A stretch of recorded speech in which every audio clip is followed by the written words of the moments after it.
নমস্কার, আমি বিশ্বজিৎ।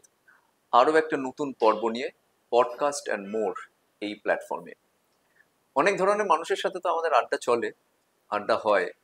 অনেক কিছু আমিও জানতে পারি, আপনাদেরও সেই জানাগুলো পৌঁছে দেওয়ার চেষ্টা করি। আজকে আরও একজন বিশেষ অতিথিকে আমরা পেয়েছি, যার সাথে আরও নতুন কিছু তথ্য জানবো।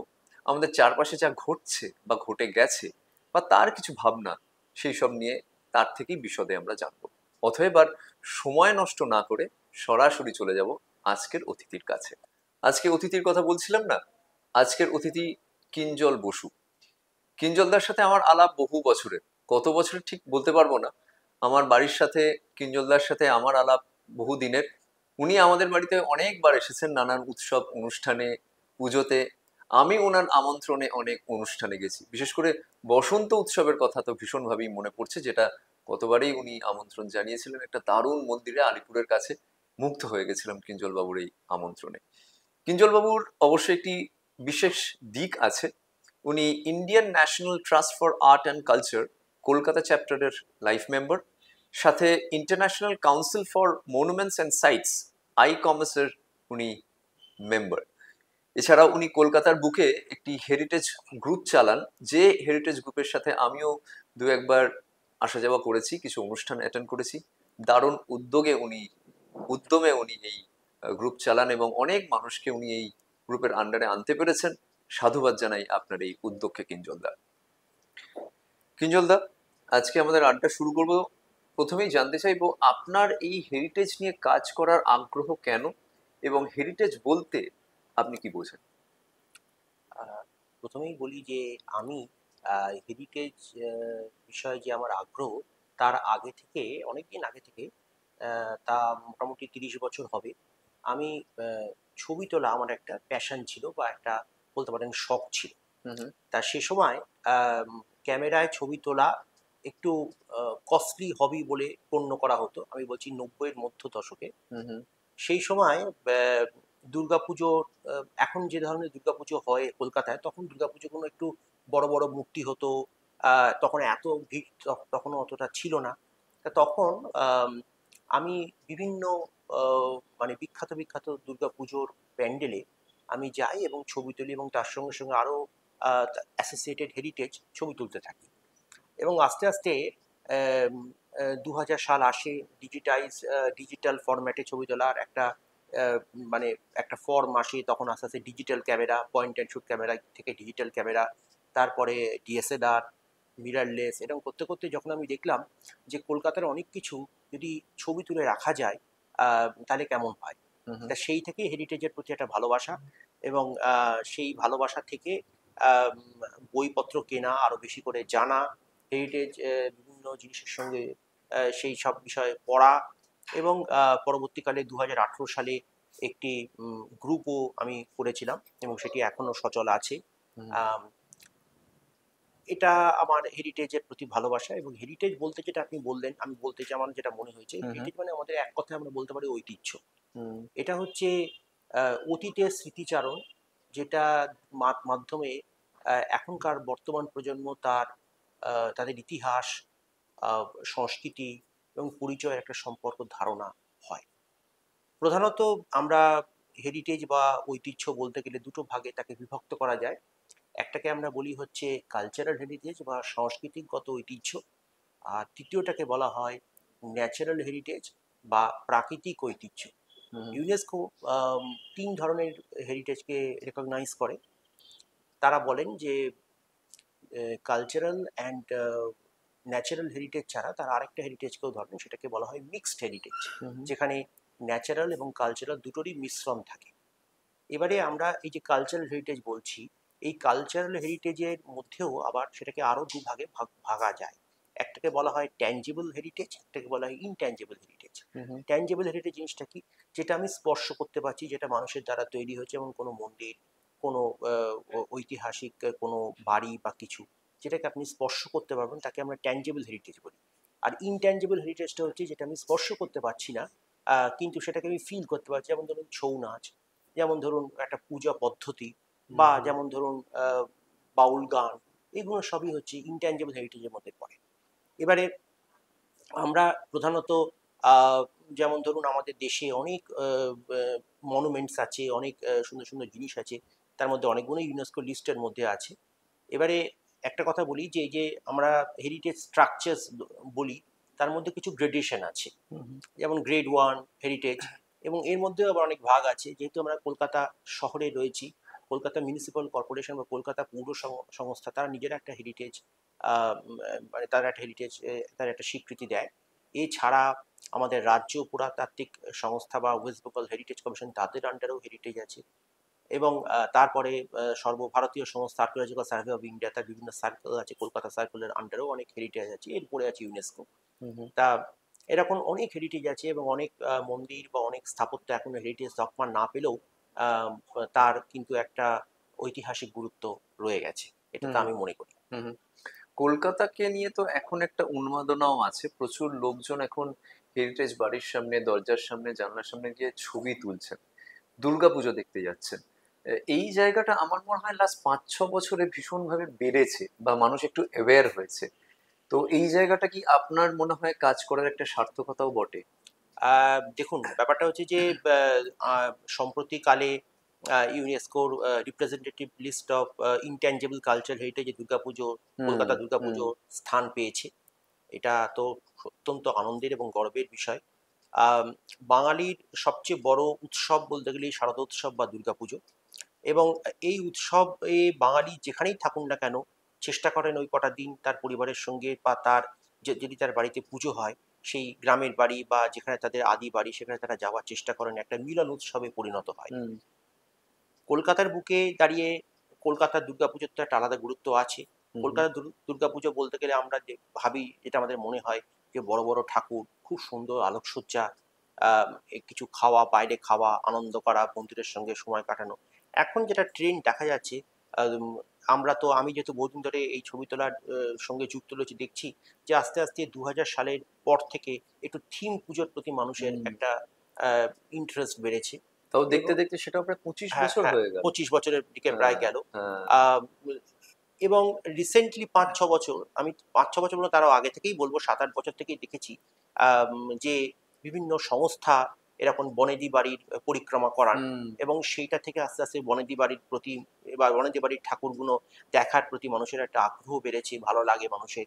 এবং পরবর্তীকালে বছর 5-6 ধরে দেখা যাচ্ছে যে মানুষ বনেদি বাড়ির পুজো দেখতে আগ্রহ প্রকাশ করছে, শুধু কলকাতা নয়, কলকাতার বাইরে আমাদের পার্শ্ববর্তী জেলাগুলোতে, এবং ধরুন সেটা হাওড়া, হুগলি, আমি যেহেতু বহু জায়গায় গেছি বলে বলছি, সেই সব জায়গায় মানুষরা যান। এবং আমি নিজে বোলপুরে অনেকবার যাই, সেই হিসাবে দেখেছি যে বোলপুরের কয়েকটি বাড়িতে কলকাতা থেকে মানুষরা এতটা রাস্তা গাড়ি করে গিয়ে সেই ঠাকুর, সেই পুজো দেখছেন।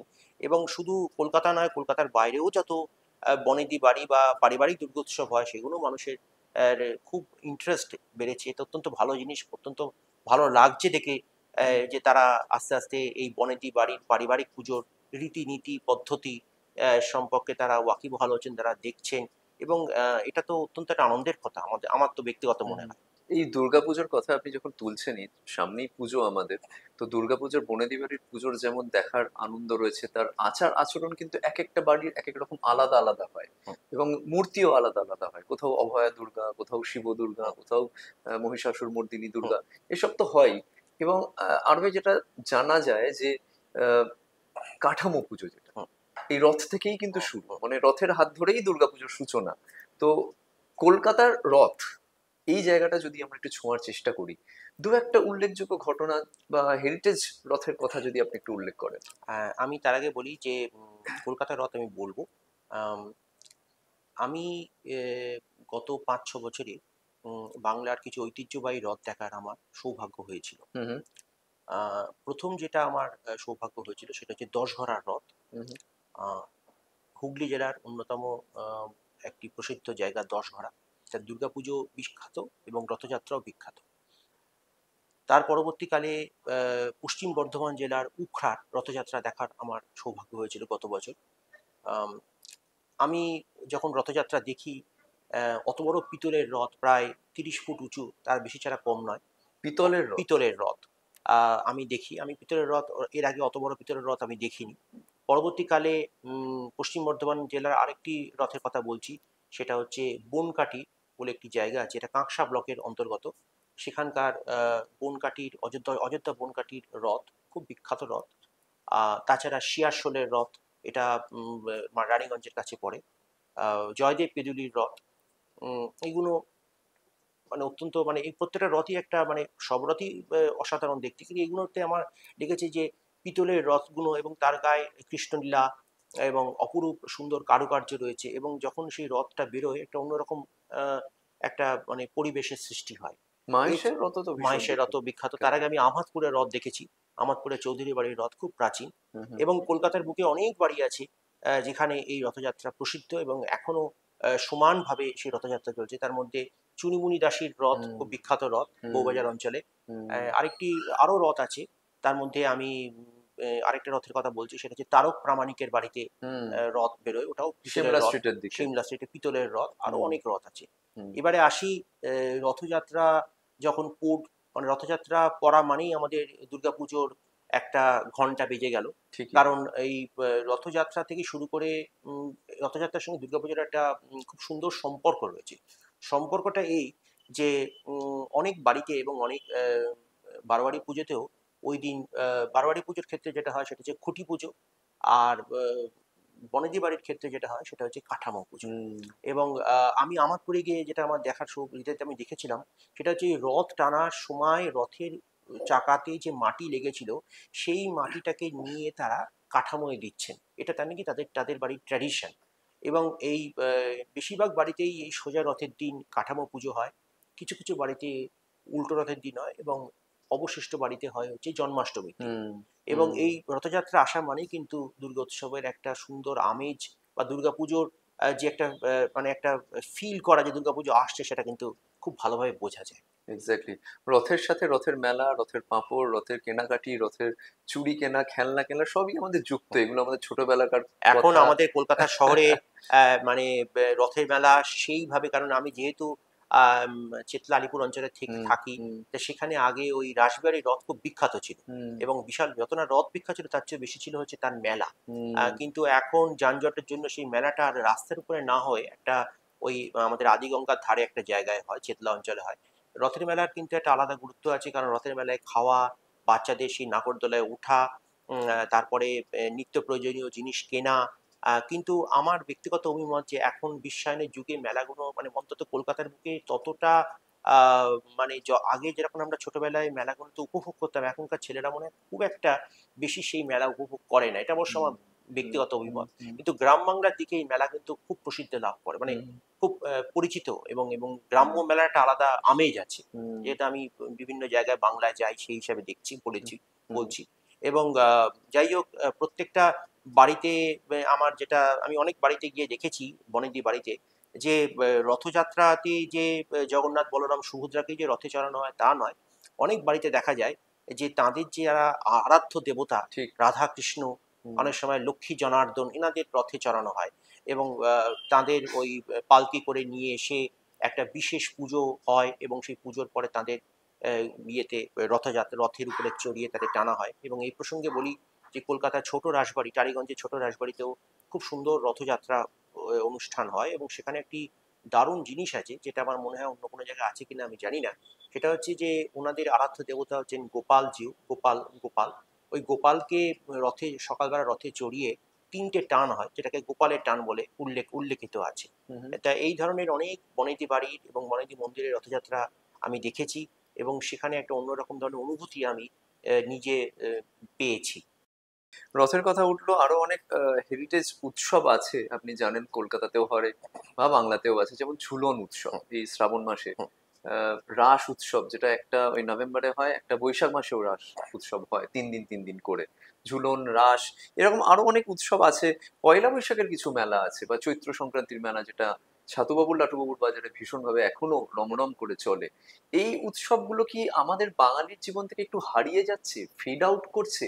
যেহেতু আপনি হেরিটেজ নিয়ে কাজ করছেন, আমার জানার ইচ্ছে যে এগুলো কি শুধুমাত্র ওই কয়েকটি পরিবার, কয়েকটি বাড়ি, কয়েকটি গোষ্ঠীর মধ্যে, নাকি এটা একটা মাস আপিল আছে না নেই, এটা একটু জানতে ইচ্ছে করে। নাকি হেরিটেজ নিয়ে শুধুমাত্র কালচার মানে একটা ছবি তোলা জানলার সামনে বা এরকম কিছু, তা নয়? নাকি এই উৎসবগুলো সাধারণ মানুষের কাছে পৌঁছচ্ছে, তার বার্তা পৌঁছচ্ছে? আমাদের একটা কথা আছে যে বাঙালির ১২ মাসে ১৩ পার্বণ। ঠিক। আহ, রথযাত্রা তার মধ্যে একটি অন্যতম। এছাড়াও যে আপনি যেগুলো বললেন, হুম, আহ, আমাদের ঝুলন যাত্রা যেটা হুম, শ্রাবণ মাসে হয়। হুম, আমি একটা একটা করে বলছি। রথযাত্রার পরে ঝুলন যাত্রা হয়। ঝুলন যাত্রার পরে আমরা দুর্গোৎসব করি। হুম, দুর্গোৎসবের পরে আমাদের কালী পুজো, এবং তারপরে বিখ্যাত উৎসব রাস উৎসব। রাস দু ধরনের হয়। মাঝে জগদ্ধাত্রী হ্যাঁ, পুজোও আছে। জগদ্ধাত্রী পুজো আছে। হুম, এবং এছাড়া পয়লা বৈশাখ নতুন হুম, বছরের। হুম, তাছাড়া আগে চৈত্র সংক্রান্তিতে হুম, চৈত্রের মেলা, যেটা লাটুবাবু ছাতুবাবুর বাজারে হুম, এখনো অক্ষতভাবে চলছে। হুম, এবার একটা একটা করে বলি। ঝুলন যাত্রা এখনো হয়, এবং তার সঙ্গে মেলাও হয়। আমি অন্তত একটা জায়গায় দেখেছি কলকাতার বুকে। হুম, প্রথমেই বলি যে ঝুলন যাত্রা কলকাতার অনেক বাড়িতে অত সাড়ম্বরে না হলেও হুম, এখনো পালিত হয়। কারণ কলকাতার অনেক বাড়িতে আরাধ্য দেবতা হচ্ছেন রাধাকৃষ্ণ, এবং রাধাকৃষ্ণের অন্যতম উৎসব হচ্ছে ঝুলন উৎসব। এটি 5 দিন ব্যাপী হয়। মধ্য কলকাতার শিয়ালদা অঞ্চলে অনেকগুলো বাড়ি আছে। রামকানে অধিকারীর বাড়ি আছে, বলাই দাস ঠাকুর বাড়ি আছে। এইসব বাড়িতে খুব ব্যাপক, মানে খুব বড় করে এই উৎসবটা হয়। তার মধ্যে আমি এই রামকানে অধিকারীর বাড়িতে আমি দেখেছি যে উৎসব খুব সুন্দর হয়, এবং ওখানে 5 দিন ধরে শাস্ত্রীয় সঙ্গীতের একটি আসর বসে, এবং ওই অঞ্চলের অনেক মানুষ আসেন দেখতে। এবং এই উৎসবগুলোতে মানে এক এক দিনে, যেমন ওখানে আরেকটি বাড়ি আছে, সেখানে দেখেছি এক এক দিন এক এক রকম সাজ করানো হয় হুম, কৃষ্ণকে। হুম, আহ, এবারে আপনার প্রশ্নে আসি যে সেটা আর হারিয়ে যাচ্ছে কিনা। আমি তো বলবো অতটা হারিয়ে যাচ্ছে না, thanks to the social media. Social হুম, মিডিয়ার যুগে এখন মানুষ অনেকেই এই জিনিসগুলো দেখার একটা কারণ। অনেকে আমরা যারা এখন মধ্যবয়সী, আমরা ছোটবেলায় এগুলো দেখেছি, কিন্তু এখনকার প্রজন্ম সেটা দেখেনি বা সেভাবে তারা এক্সপোজার পায়নি। তা সোশ্যাল মিডিয়া কিন্তু তাদের সেই এক্সপোজারটা দিচ্ছে, এবং তারা কিন্তু সেই জায়গাগুলো যাচ্ছে। সেখানে তারা সেই সুন্দর পরিবেশের সঙ্গে তারা সেই পরিবেশের যে আনন্দটা তারা ফিল করছে। এবং এই বাংলার যে এই সব উৎসবগুলোর একটা যে আলাদা মাহাত্ম্য আছে, সেটা তারা বুঝতে পারছে। রাস উৎসবের ক্ষেত্রে বলি, ঝুলন উৎসবে একটা কথা বলতে মনে হয় ভুলে গেলাম। সেটা হচ্ছে যে ঝুলন উৎসবে কলকাতার আহ চালতাবাগান অঞ্চলে একটি বাড়ি আছে, ঝুলন বাড়ি বলে হুম, বিখ্যাত। হুম, তাদের আমি অনেকদিন আগে 2018 সালে ওখানে একটা মেলা বসতে দেখেছিলাম, এবং লোক মুখে শুনেছি নাকি একটা ঝুলন মেলা বলে হুম, বিখ্যাত, প্রসিদ্ধ। তারপরে আমি আসি রাসের মেলায়। রাস হচ্ছে আমাদের বাংলায় অনেক জায়গায়, মানে আমাদের সমগ্র বাংলা, কলকাতা এবং বাংলার অনেক জায়গায় একটি বিশেষ ধরনের মঞ্চ দেখা যায়, তাকে রাস মঞ্চ বলে। হুম, এই রাস মঞ্চগুলো অষ্টকোণাকৃত হয়, চারদিক খোলা থাকে। এবং রাস পূর্ণিমার দিন সন্ধেবেলা রাধাকৃষ্ণকে মূল মন্দির থেকে দোলায় করে বা পালকিতে করে রাসমঞ্চে নিয়ে যাওয়া হয়, এবং তাকে সেখানে একটা বিশেষ ধরনের পুজো করা হয়। হুম, এবং এই 3 দিন উনি থাকেন। শেষ দিন উনি সারা রাত থাকেন রাসমঞ্চে, পরের দিন ভাঙা রাস হয়। এই রাস উৎসব কলকাতার বুকে মদনমোহনের রাস খুব বিখ্যাত, বাগবাজার অঞ্চলে। এবং আরেকটি রাস আছে, আরো রাস বিখ্যাত আরেকটি রাস আছে। আমি 2018 সালে দেখেছিলাম সেই উৎসবে বিশাল বড় মেলা বসে। সেটা হচ্ছে কাশীপুরে একটি মাঠ আছে, কাশীপুরে একটি রাসমঞ্চ আছে, এবং সেখানে গোপীনাথের রাসমঞ্চ বলে প্রসিদ্ধ। সেখানে গোপীনাথ জিউকে বসানো হয়, এবং ওখানে একটি গ্রাম্য মেলা বসে, এবং সেখানে পালাগান আমি শোনার সৌভাগ্য হুম, হয়েছিল। হুম, পালাগান হারিয়ে যাচ্ছে, হুম, ইনট্যাঞ্জেবল কালচারাল হেরিটেজের মধ্যে পড়ে। হুম, হুম, এবারে আসা যাক আরো কিছু উৎসব, যেমন পয়লা বৈশাখ। পয়লা বৈশাখের আগে যে হালখাতা মানুষ যেত, গেলে একটু গোলাপ জল ছেটানো হতো, হুম, একটু মিষ্টি খাওয়ানো হতো, পুরনো যা বাকি থাকতো সেইগুলো মিটিয়ে দেওয়া হতো।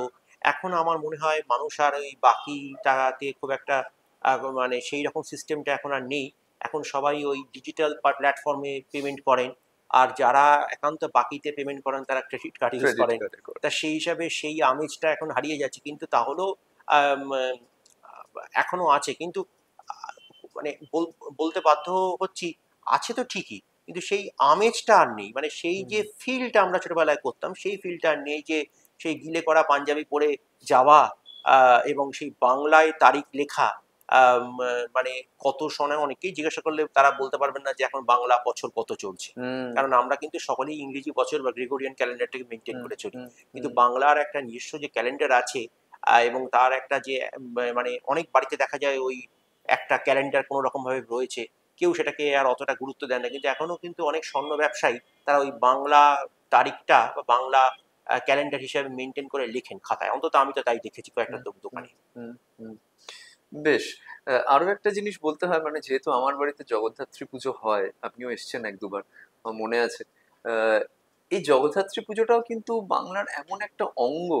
আহ, চন্দননগর কৃষ্ণনগরের জগদ্ধাত্রী পুজো তো আমরা জানি, সেটা তো দুর্গা পুজোর চেয়েও অনেক বড় ব্যাপার, সেটা আমরা জানি। কিন্তু কলকাতা শহরে এমন কিছু কিছু পুরোনো বাড়ি রয়েছে যেটা একদিনেই, মানে শুধু নবমীতেই পুজো হয়। সেই পুজোটাও কিন্তু একটা হেরিটেজের মধ্যে পড়ে। এবং আমার মনে হয় আমি যখন একদম ছোটবেলায় জগদ্ধাত্রী পুজোর বিসর্জনে যেতাম, তখন ওই রং মশাল জ্বালিয়ে বাবুঘাটে আলো জ্বালাতে জ্বালাতে জ্বালাতে যেতাম, কারণ সেখানে হুম, পর্যাপ্ত আলো ছিল না বা থাকতো না। কিন্তু এখন জগদ্ধাত্রী পুজো এত বেড়ে গেছে এবং এত বিপুল ভাবে তার মূর্তির সাইজ হয়েছে, সেটা ভাবা যায় না। আমার মনে হয় হেরিটেজের প্রতি যেমন ইনক্লিনেশন বাড়ছে, এই পুজো আচ্ছাগুলোর প্রতি মানুষ একটু ইনভলভড হতে চাইছে, maybe coming out of their hectic daily life. আপনার কি মনে হয় এই জিনিসটা? দেখুন, আমাদের বাংলায় দুর্গাপুজো, কালী পুজো, তারপরেই হচ্ছে জগদ্ধাত্রী পুজো। একদমই। জগদ্ধাত্রী পুজো প্রধানত নবমী তিথির দিন হয়। হ্যাঁ। আহ, কিন্তু চন্দননগরে আমি, যেহেতু আমার খুব একজন পরিচিত থাকেন, আমি অনেকবার চন্দননগরে গেছি। চন্দননগরে এই জগদ্ধাত্রী পুজো কিন্তু আহ, 4 দিন ব্যাপী পুজো হয়, মানে হুম, দুর্গা উৎসবের মতন হয়। হুম, আহ, এবং গঙ্গার ওপারে নদিয়া জেলার কৃষ্ণনগরে উম, জগদ্ধাত্রী পুজো হয়, এবং সেই জগদ্ধাত্রী পুজো নবমী পুজো, মানে একদিনের পুজো হয়। হুম, এছাড়াও অনেক জায়গায় জগদ্ধাত্রী পুজো হয়, তার মধ্যে আমি কয়েকটি জায়গার কথা বলছি। উড়িষ্যায় জগদ্ধাত্রী পুজো এখন ইদানিংকালে খুব বিখ্যাত হয়েছে, অনেক কোনো বড় বড় বারোয়ারি পুজো হয়। আরেকটি পুজো বলি, সেটা হচ্ছে গুপ্তিপাড়া জগদ্ধাত্রী পুজো। হুম। গুপ্তিপাড়া জগদ্ধাত্রী পুজো খুব প্রসিদ্ধ। এবারে জগদ্ধাত্রী পুজো আহ, আমাদের কলকাতা শহরে, আহ, আমরা যখন ছোট ছিলাম তখন বারোয়ারি পুজোর সংখ্যা খুব কম ছিল। আম, একটা পাড়ায় একটা হতো বা দুটো জগদ্ধাত্রী পুজো হতো। এখন জগদ্ধাত্রী পুজো অনেক বেড়ে গেছে কলকাতায়। আমি বারোয়ারি পুজোর কথা বলছি, তারপরে আমি বনেদি বাড়িতে আসছি। এবং কলকাতায় আমি কয়েকটি পুজোয় দেখেছি যে সেখানে 4 দিন ব্যাপী পুজো হচ্ছে। আচ্ছা। 4 দিন ব্যাপী পুজো হচ্ছে। এবং আরেকটা যেটা, সেটা হচ্ছে কি, যে আমাদের যে বনেদি বাড়ি আছে, অনেক বনেদি বাড়ি আছে যেখানে দুর্গোৎসব হয় না, তারা কিন্তু এই জগদ্ধাত্রী পুজোটাকেই দুর্গোৎসবের মতন করে করেন, হুম, এবং খুব হুম। জাঁকজমকপূর্ণভাবে। এবং অনেক বাড়িতে তো এটাও আমার দেখেছি যে সেখানে যখন আমাদের দুর্গাপুজোর বিভিন্ন রীতিনীতি আছে, তার মধ্যে অনেক বাড়িতে দেখা যায় যে মাথায়, মানে মহিলারা মাথার উপরে ওই একটা মালসার উপরে দিয়ে দিয়ে ওটাকে যেটাকে ধুনো ধুনো পোড়ানো পোড়ানো বলে, বলে, হ্যাঁ। ধুনো পোড়ানোর রীতি দুর্গা হুম, উৎসবে দেখা আমাদের যায়। বাড়িতেও এটা হয়। জগদ্ধাত্রী পুজোও কিন্তু হ্যাঁ। এটা আমি দেখেছি, অনেক হুম। বাড়িতে দেখেছি, বনেদি এক্স্যাক্টলি। বাড়িতে দেখেছি। হুম, এবং এই প্রসঙ্গে বলে রাখি যে যেহেতু আমি চন্দননগরে জগদ্ধাত্রী পুজো নিয়ে অনেকবার গেছি, সেখানে আমারও মনে মনে প্রথমে মনে মনে আমার প্রথমে ধারণা হয়েছিল যে চন্দননগরে জগদ্ধাত্রী পুজো তো হয়, তাহলে সেখানে কি বনেদি পুজো হয়।